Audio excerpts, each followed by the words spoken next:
one of the most profound mysteries in the natural world. An amazing transcontinental odyssey.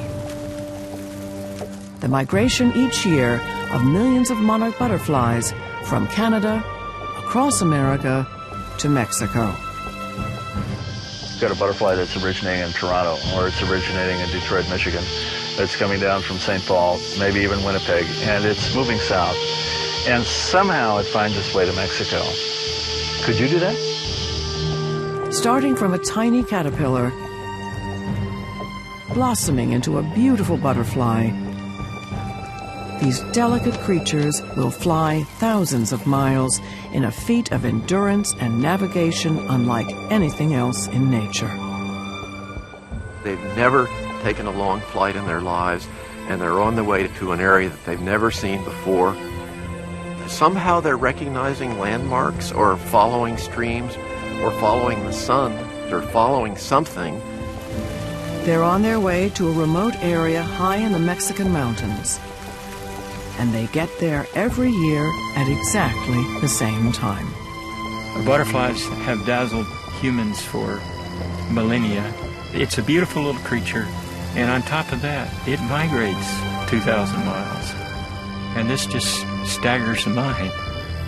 I think the monarch butterfly is one of the most magnificent animals in the world. And it's unique in terms of the entire animal kingdom. There's nothing like it. Next on Nova, the incredible journey of the butterflies.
On a late August morning, just north of Lake Huron in Canada, a miracle of nature is about to unfold.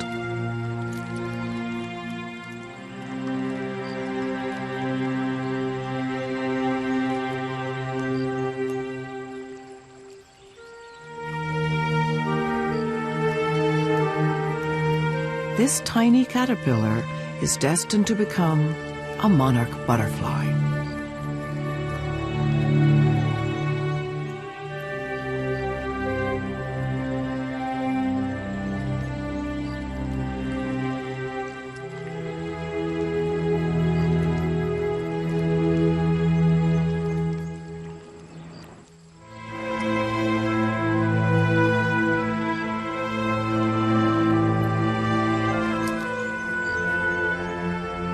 In one of the most amazing transformations in the animal world, the caterpillar will outgrow and shed its skin 4 times.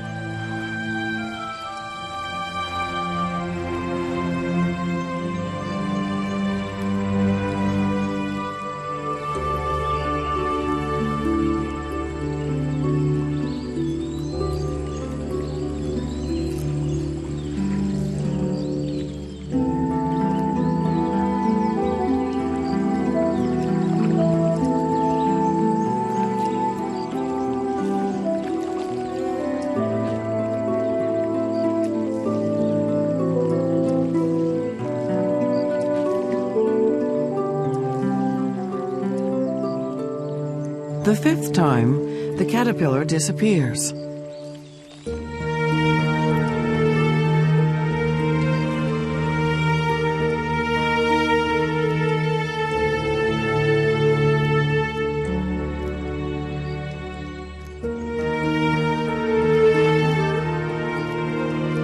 It's transformed into a chrysalis, a delicate case within which a completely new being takes form.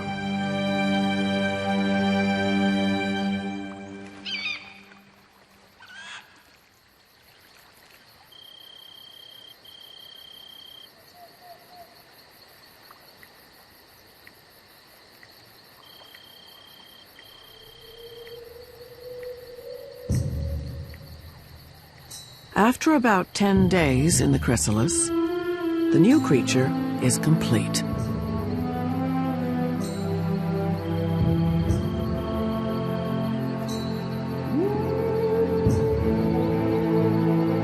All traces of the caterpillar are gone.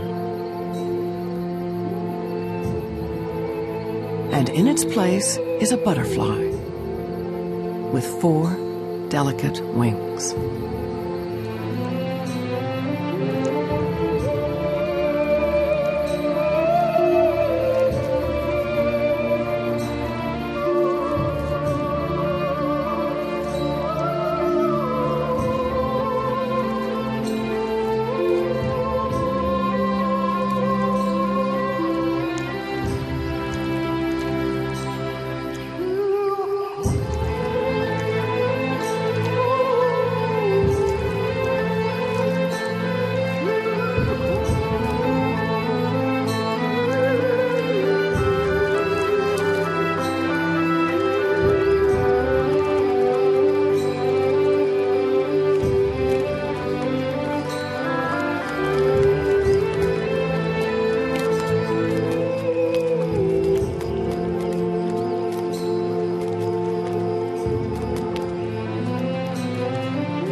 But the newly developed monarch butterfly must wait a few hours for its wings to harden.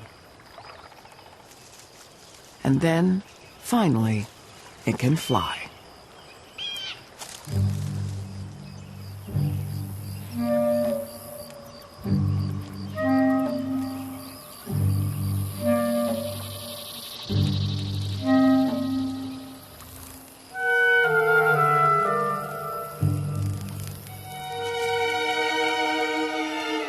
This particular generation of monarch butterflies is special.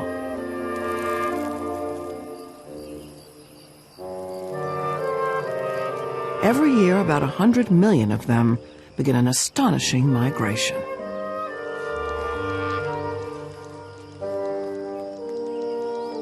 Coming from southern Canada and the northeastern United States, each butterfly, starting on its own, flies about 2,000 miles, arriving 2 months later in Mexico.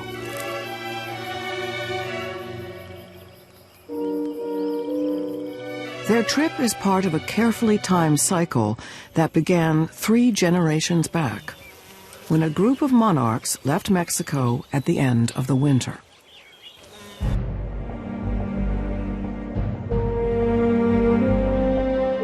They flew as far north as the Gulf states, mated, and died. The second generation flew to the northern United States. There, they too mated and died, living only about a month. Their offspring, the third generation, completed the last leg of the journey to Canada, also surviving only about a month. But the fourth generation will live almost 9 months, and they'll fly all the way back to Mexico in one epic trip. It's an amazing natural cycle that so far eludes explanation. The mystery starts at the very beginning of the trip, because no one knows exactly what triggers the exodus from Canada.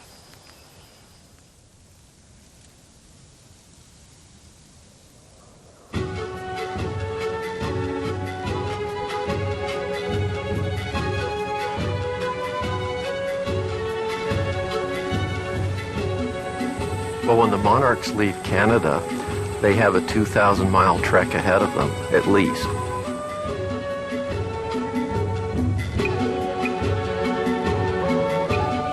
They're freshly hatched butterflies. They've never taken a long flight in their lives, and they're on the way to an area that they've never seen before.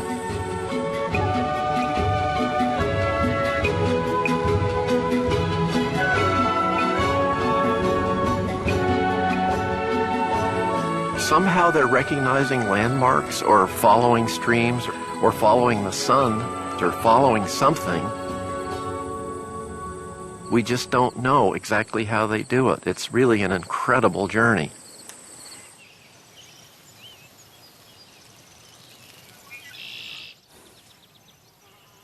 A monarch's wingspan is just under 4 inches, and they weigh less than 1/5 of an ounce.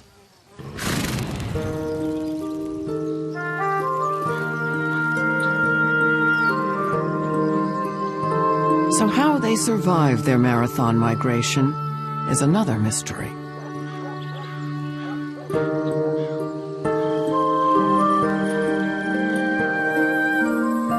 They only fly when conditions are perfect.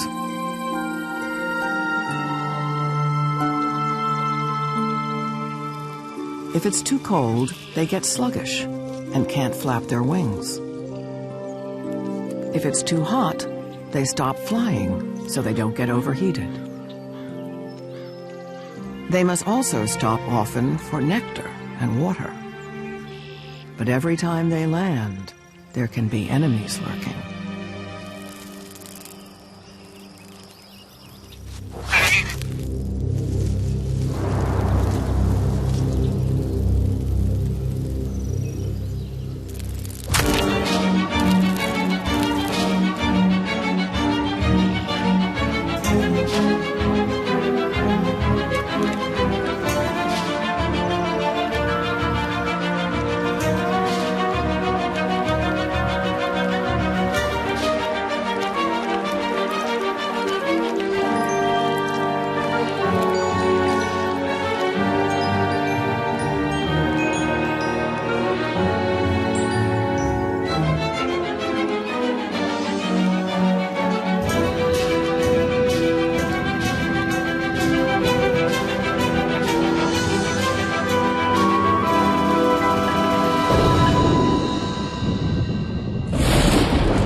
Bad weather is also the monarch's enemy.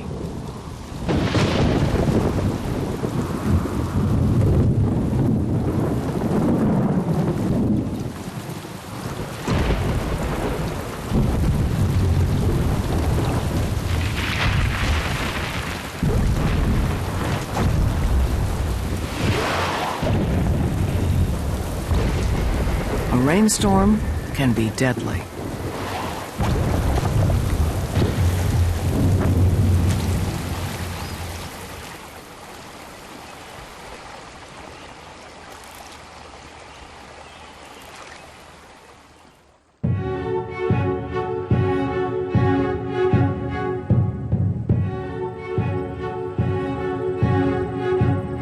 If it survives enemy attacks and bad weather, a monarch that started in Canada has to fly at least 50 miles a day to get to Mexico.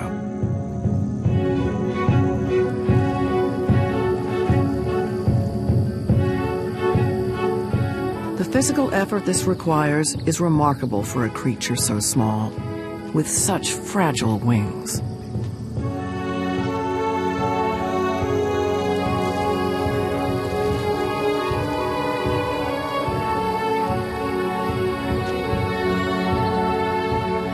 Butterflies are the worst possible body form for trying to make a long-distance migration. They're simply a bad design. Every time they flap their wings, they're using energy at least 20 times the rate than when they're not flapping it. So they're just burning their fuel up at a great rate, much like, say, a helicopter might. And so they have to compensate for their inadequacies by soaring.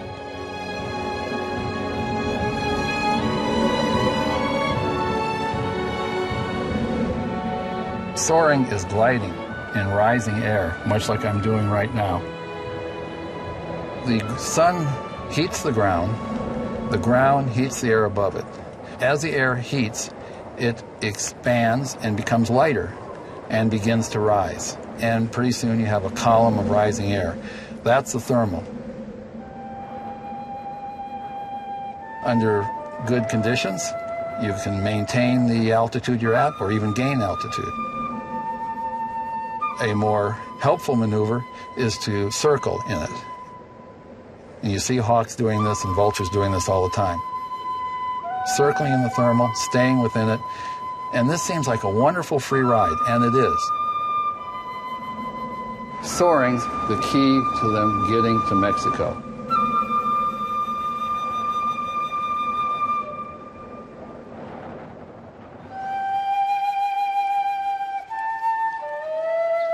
On the shores of the Great Lakes, just days into their journey, the monarchs face their first geographic hurdle. Miles of open water and constantly shifting winds.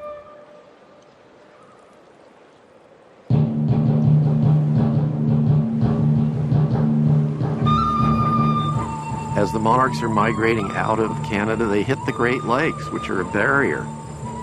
They can't see across them.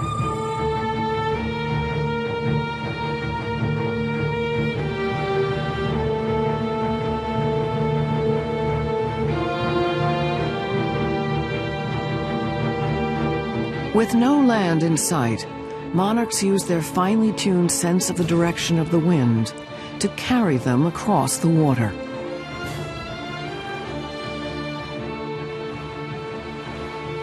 If wind from the south, a headwind, threatens to blow them off course, they stop and wait.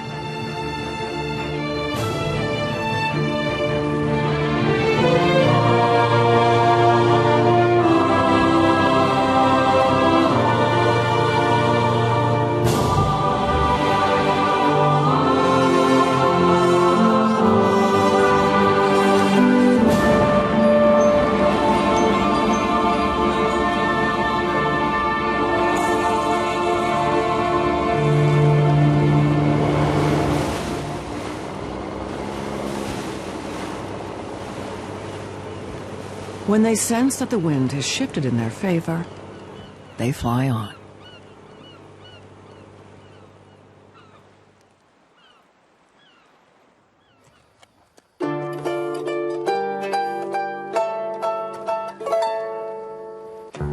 The ultimate destination of their incredible journey is a tiny area about 60 square miles and 10,000 feet high in the mountains of Mexico. The local people, called the Mazahua, have lived here for hundreds of years. They believe monarchs represent the spirits of their ancestors, and the arrival of the butterflies each year begins a celebration called the Day of the Dead. It's a very beautiful time when the butterflies arrive. The butterflies would come down, surround us, coming down to give the final touch to the tradition of the Day of the Dead.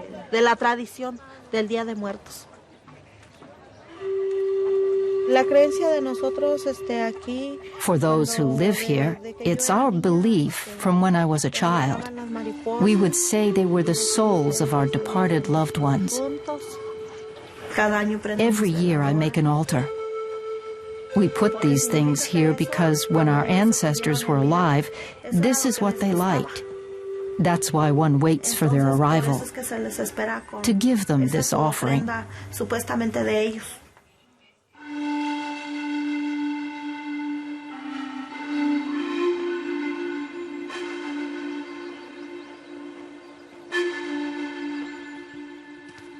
The legends of the people that live near the ocean and the mountains are important to them. For us, there is a sense of space, the freedom to fly with imagination, to fly just like a butterfly. Homero Aregis is one of Mexico's best-loved writers. He grew up in these hills and has fought to preserve them for monarchs. Every year, Lincoln Brower comes here to continue his study of the monarch migration. When you were a young boy, Homero, Yes. did you used to go up to see the butterflies? Yes, every year we came with the school children, and for us it was one of the most fantastic spectacles of the year to go to the Plain of the Mule to see the butterflies. But the butterflies also came to town. They were across the streets. They flew through the town. Exactly. They were looking for water. Sometimes there was in your house. But there were millions of butterflies. And for us, it was an spontaneous miracle to see butterflies here in the Cerro Altamirano. But we didn't know that they were coming from Canada, across the United States. And the Canadians and Americans didn't know that they were coming to these places.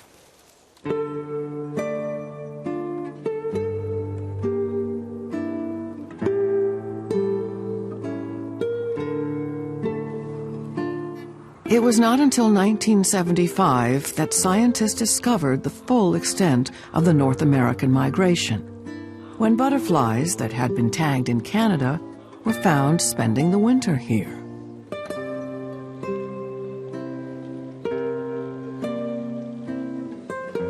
These monarchs return each year to 12 specific sites in these mountains. This is their only destination in the world. It's a perfect environment for the butterflies because of the unique climate. We're talking constantly about this microclimatic envelope, about 3,100 meters, usually on southwest-facing slopes. If you imagine the forest as a blanket that protects the butterflies by keeping the heat in, and also think of it as an umbrella that keeps the rain out. And the tree is like a hot water bottle. It's radiating heat out through the bodies of the butterflies.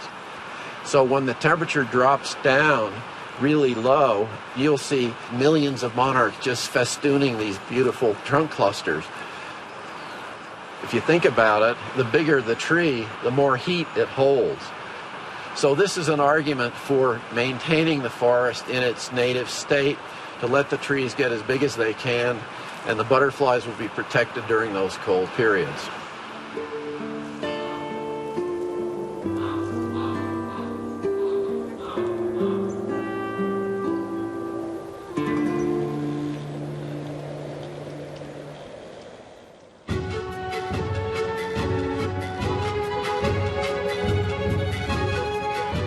Monarchs live in other parts of the world in warm climates. But only Canadian and North American monarchs migrate such an incredible distance to avoid the certain death of a cold winter.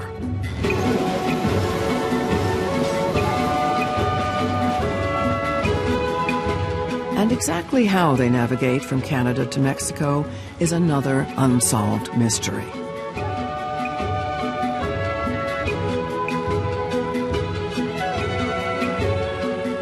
scientists only have a few clues. One theory is that the butterflies navigate by following a specific angle of the sun in relation to the Earth. Another theory proposes that the Earth's magnetic field may provide a subtle orientation guide. And recently, biologists discovered specific cells in the butterfly's brain that regulate their internal clock and help keep them on course.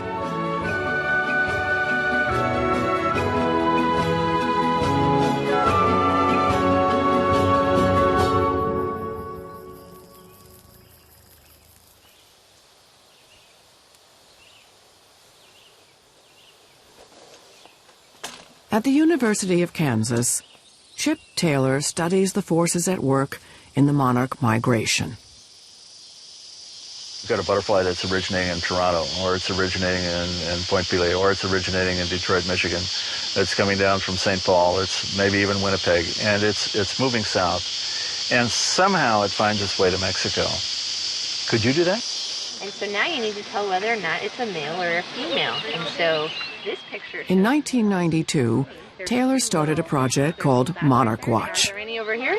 Nope, so you know that one's a girl. So let's check out your butterfly. School children and teachers tag butterflies from all over the northeastern United States. The tags don't hurt the butterflies and don't affect their ability to fly.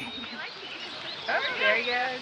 But when tagged butterflies are recovered at various stops along the way to Mexico, tracing back the information on the tags helps reveal their flight path and their traveling speed. Let her go. And one of Taylor's tagging experiments had a surprising outcome.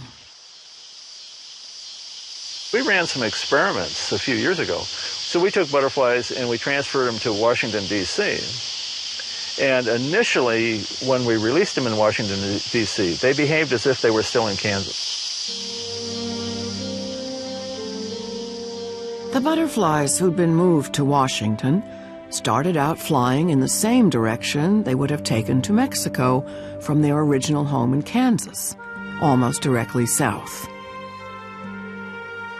But starting from Washington, that flight path would never get them to Mexico. Amazingly, after a few days, the displaced monarchs somehow reoriented themselves and changed course to a strong southwest heading. That meant that even starting from an unfamiliar location, they still ended up in the right place in Mexico. Now, this is really exciting stuff, because what this says is that somehow this butterfly is acquiring celestial information, perhaps magnetic information, and it's integrating those and remodeling the physiology of the system to have a different vector, to have a different direction from where it came from. Now, that's pretty cool. By late September, about a month into the migration, the monarchs are gathering into huge flocks. By this time, they've traveled more than halfway across America. Over the industrial belt,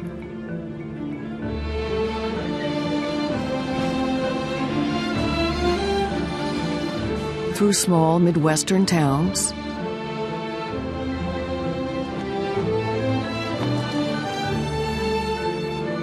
across the Great Plains,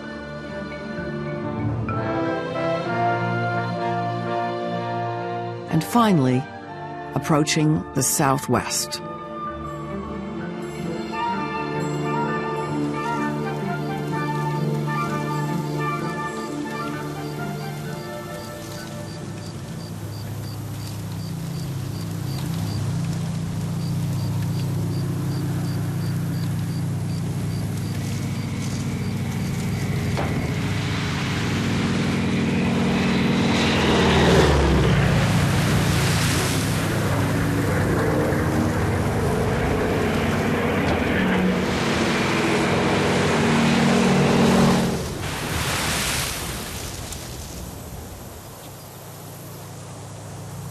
No one knows how many monarchs die along the way.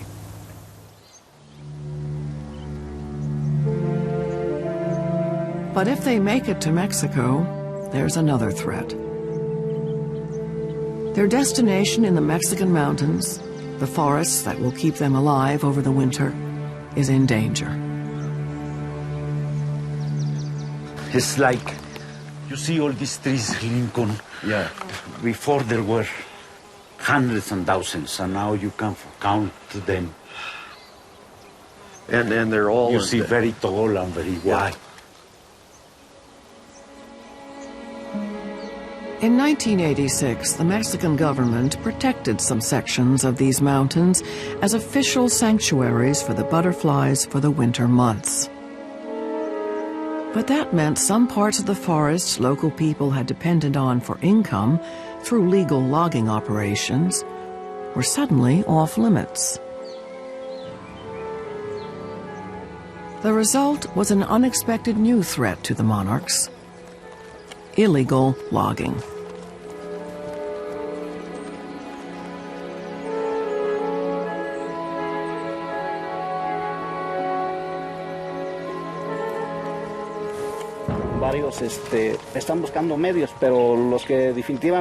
We all have needs, but those that cannot meet their needs, they are the ones doing the clandestine logging.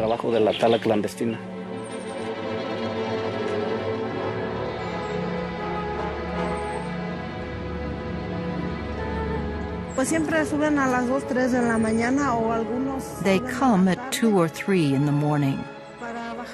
They go down in the night to sell the wood.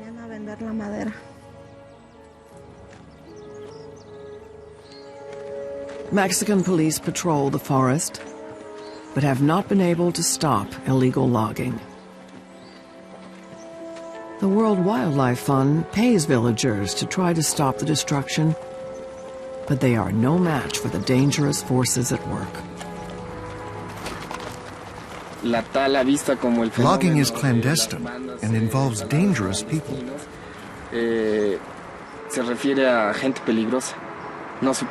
So you cannot go around telling the world about it.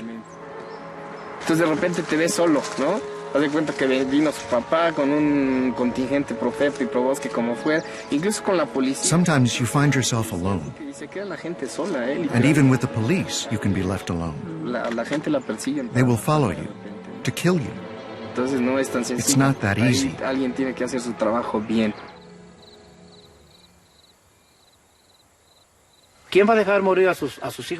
Who would allow their children to die of hunger? We know that it's important to preserve the forest for the butterflies, but because of our need, we have not been able to do it.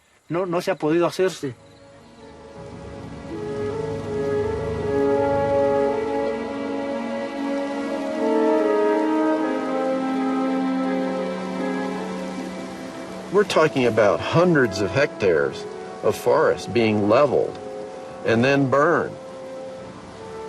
I have been told that the reason they burn them after they log them is to destroy the evidence that they cut them, which sort of eludes my thinking completely. Even this small-scale logging operation is destroying the capacity of the monarchs to use those sites. There's so few trees left, and even if they did sit on the ones that were left, they'd freeze to death.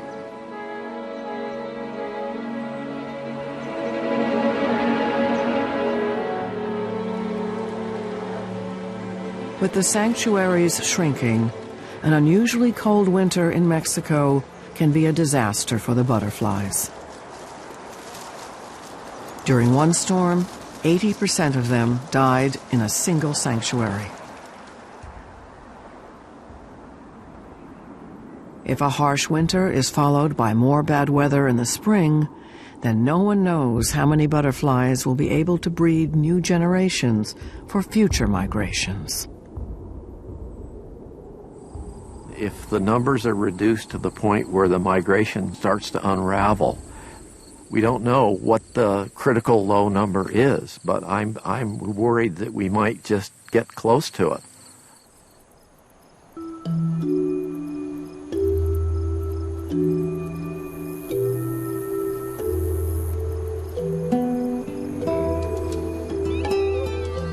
It's the middle of October. The butterflies are almost to the Mexican border. They started the migration scattered across thousands of miles of the northeastern U.S. and Canada. But at this point, they're flying together in a huge flock, only 50 miles wide for the final leg south.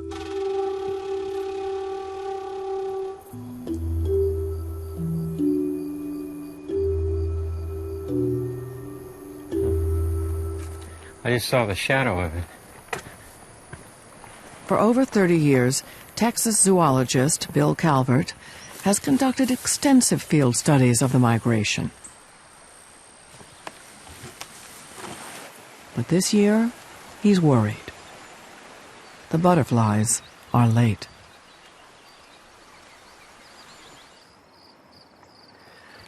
Well, this is perfect. Except for one thing. No butterflies here.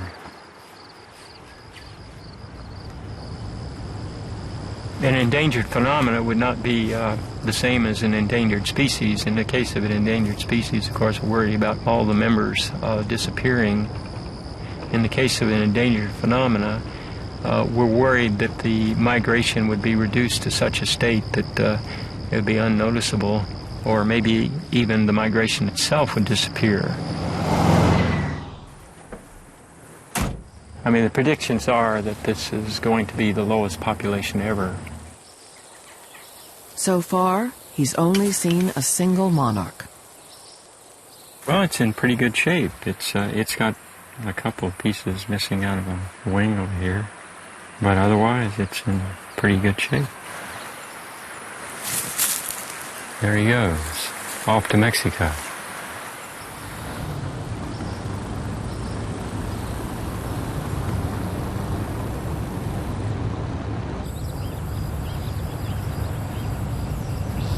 At the end of the day, Calvert decides to take one more look in a secluded corner of the woods. Let's see what we got in there.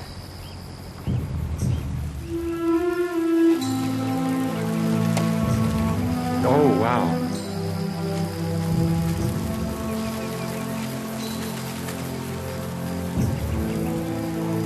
Look at him up there.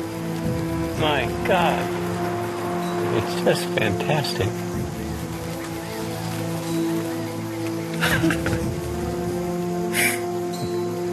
Well, there are hundreds of thousands passing us right now.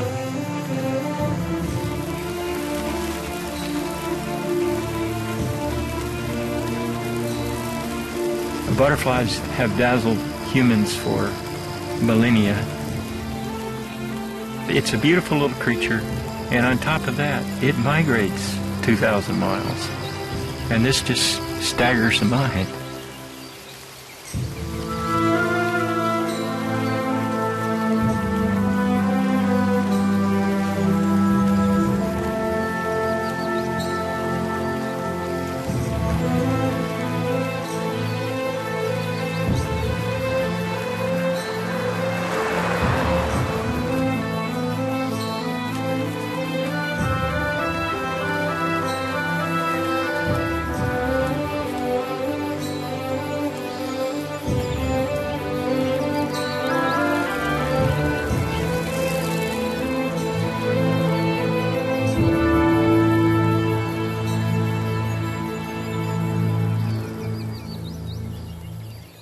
The butterflies have been traveling for 6 weeks from Canada.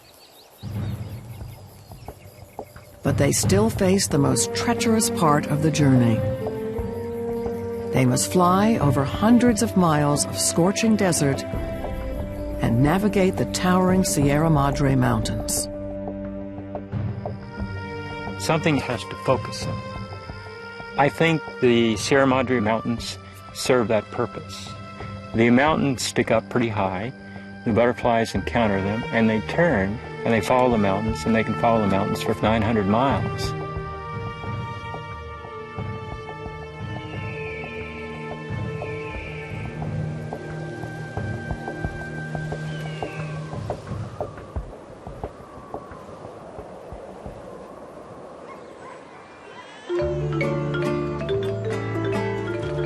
Late October in Mexico.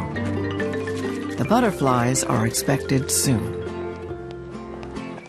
And the Mazahua people prepare to welcome them. It's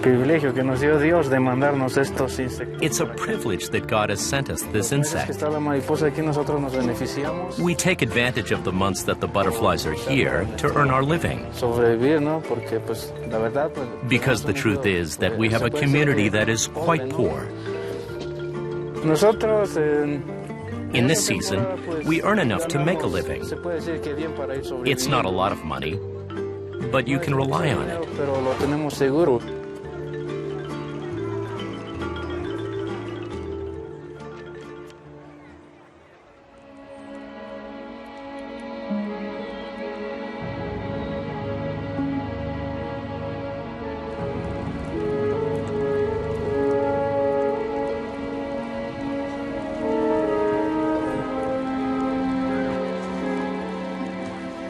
As they wait for the butterflies, the Mazahua pray for their safe arrival,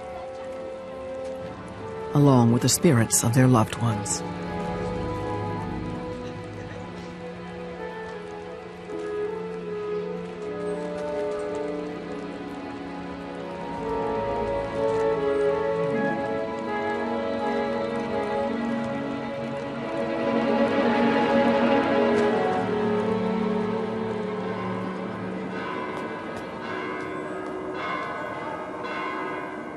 It's now the first week in November.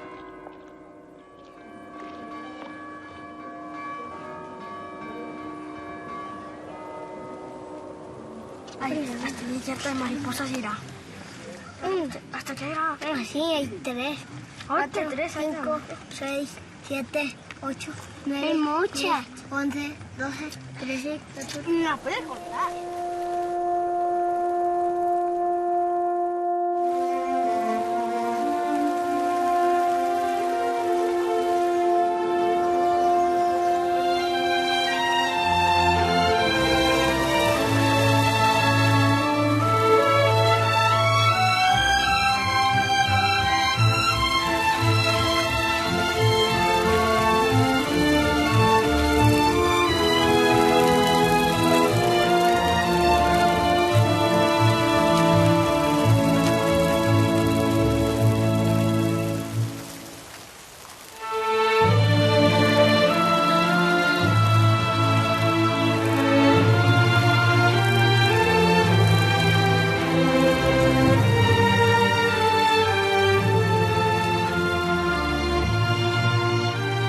After 2 months and thousands of miles of flight, the butterflies have finally reached safety.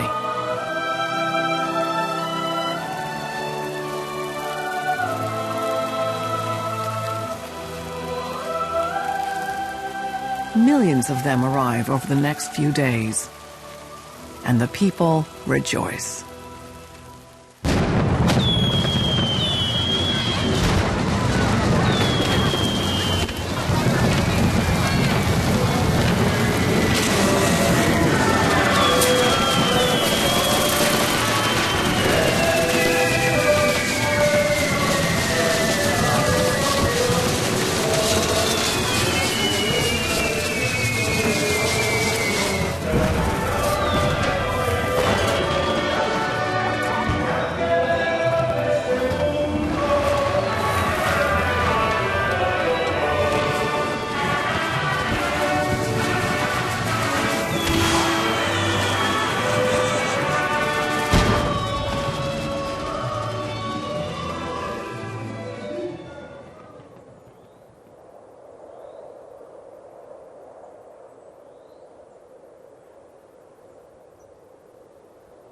Now, with their long journey finally behind them, the monarchs rest. They huddle together in huge clusters and cling to the trees for warmth.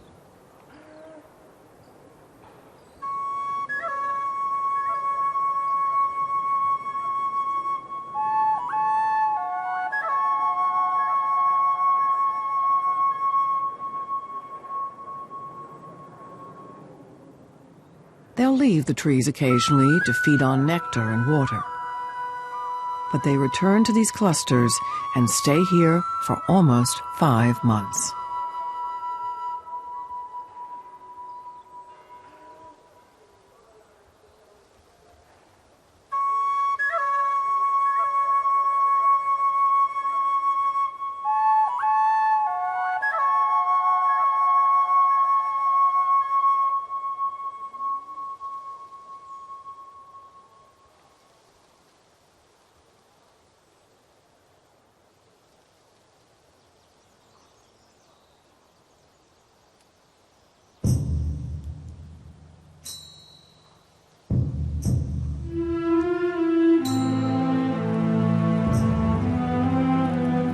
When spring arrives, the butterflies bloom again.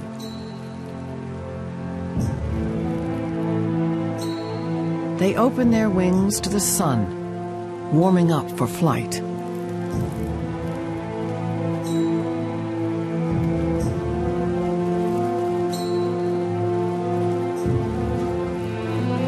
Most of these monarchs will travel back to Texas.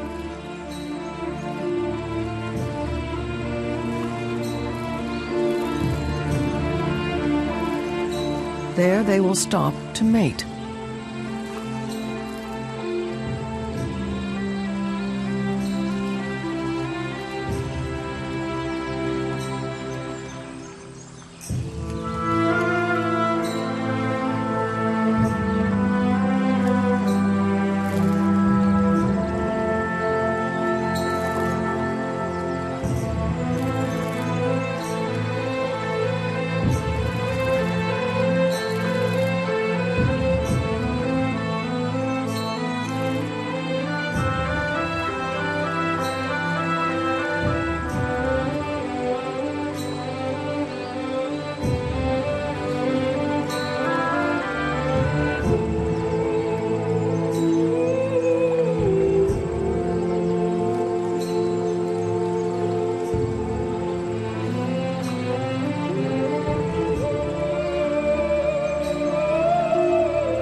Each female will lay 300 to 400 fertilized eggs.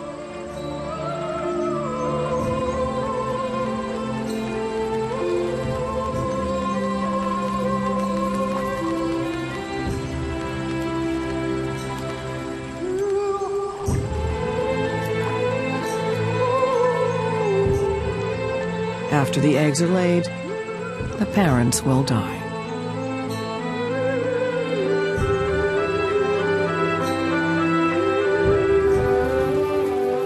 When the new generation hatches, it will keep flying north, mating along the way.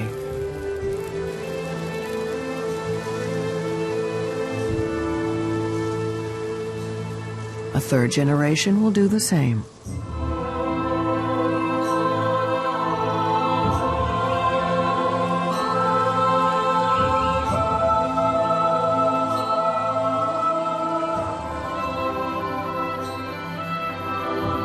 Almost a full year since the migration began, that special fourth generation of monarchs will be born in Canada. And the miraculous migration will begin again.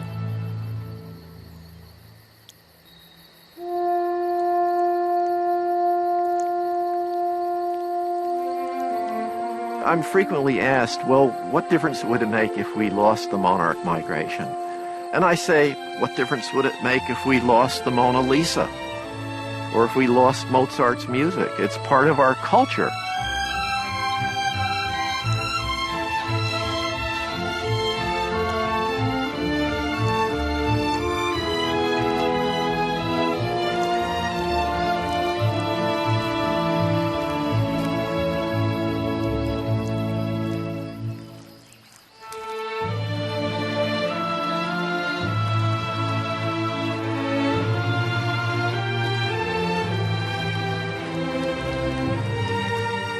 I think the monarch butterfly is one of the most magnificent animals in the world.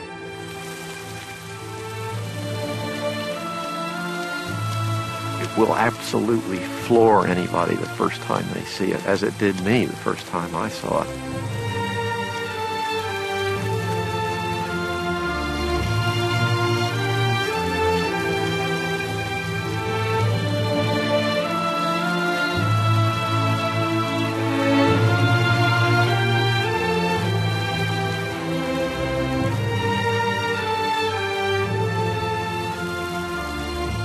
It's one of the wonderful planetary cycles on this Earth.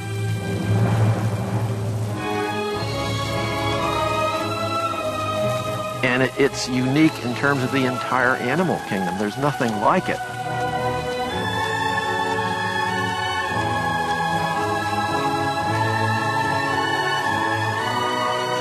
It's really an incredible journey.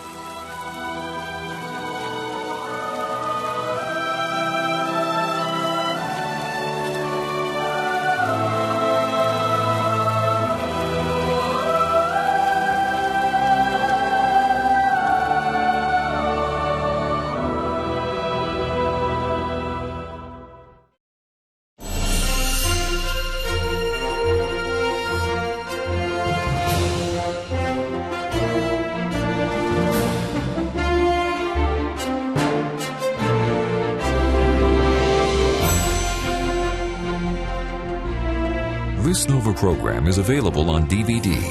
To order, visit shoppbs.org or call us at 1-800-PLAY-PBS.